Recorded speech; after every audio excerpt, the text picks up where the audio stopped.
everyone, welcome back to another episode of Webtech Tutorial. In today's video, I'm going to show you how to make a Pinterest board. Watch the video till the end and don't forget to subscribe to our channel by hitting that subscribe button.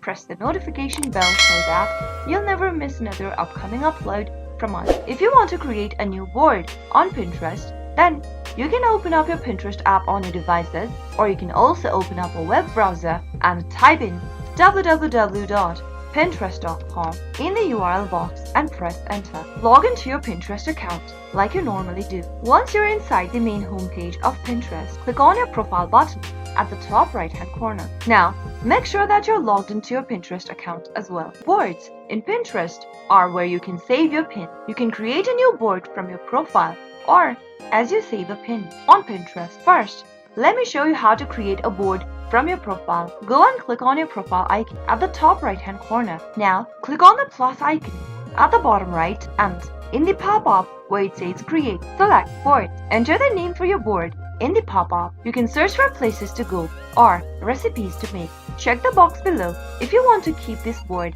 a secret. If not, leave it unchecked and click on the create button. Now, you can save some pins to your new board. After you are done, click done and there you have created a new board for your Pinterest. Now, let me show you how to create a board when you save a pin. From your main homepage, go ahead and find a pin you'd want to save. Now, click on the little profile drop down and in the pop-up, click on create board. Enter the name for your board in the text box and if you want to keep the board a secret, toggle the button right under secret. You can also add collaborators in the board that you are trying to create. Once you are done, finally click on create in order to create a board as you save a pin. That is how it can be done. I hope you learned how to create a board on Pinterest. If you did, go ahead and give us a thumbs up. I'll be back soon with more videos like this. Thank you for watching.